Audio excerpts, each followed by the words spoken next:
Welcome back, and this is part 2 of severe cases. So I know in the last webinar we did, I forgot a couple things that I thought were really crucial, and I did not want to have you miss this, and that is, so let's just start at the top. One of them is time frame for realistic recovery. For severe cases, you're looking at 8 weeks.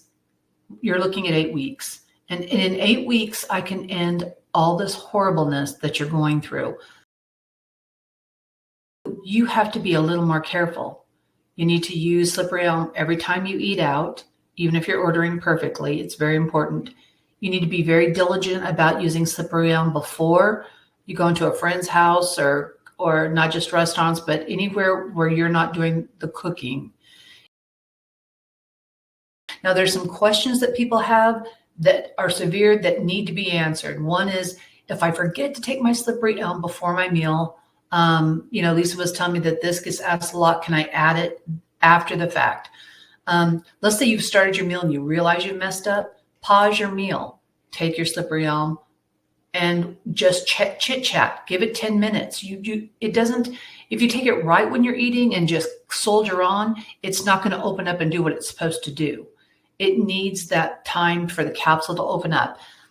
You might be able to even cut a capsule in half and drink it down with water, so it's opening up in your stomach right away. And there's some other things that a lot of people who have been in dire straits have done to try to help themselves. And these are big mistakes. And I did not want you to not have this information.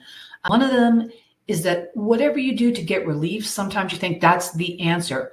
One of those things is like taking apple cider vinegar. What happens when you take apple cider vinegar is that it's like bleaching a pool.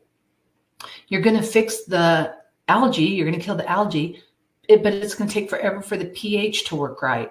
And then it's going to be hit and miss over and over. So you need to not do other extenuating things, and try not to do more than one program. Another thing that a lot of people do is their doctor will say, go talk to this nutritionist, and I want you to do only FODMAP diet, or only high fiber, and do Metamucil every day, and do all these things to get your bowels moving, and that's going to fix it. I know that doesn't work over time. That does keep pushing things through, but the acid is still eroding your whole digestive tract and bowel line on the way out.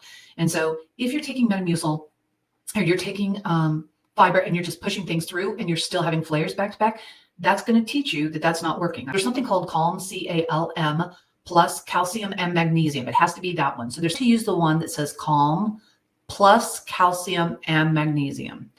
And that actually will help with going to the restroom the next day. Start with the half a dose or even less. Severe cases, if you're constipated, and that's a common thing, start with half a dose. If you have explosive diarrhea and you're still not, and your stools are still loose, you cannot start on Calm. You have to do that after you're over the bathroom drama. But once this is all over, once you are having regular bowel movements, you're able to eat off your eat out guide without any pain. You are used to separating your carbs and proteins, and that becomes more second nature to you. Everything will get easier and easier. Now, you're going to ask me, how often can you go off the program? Or when can you have a cocktail or a glass of wine with a girlfriend or your husband or wife? And that question is, I would wait at least 2 months of feeling good, and then do a very small test.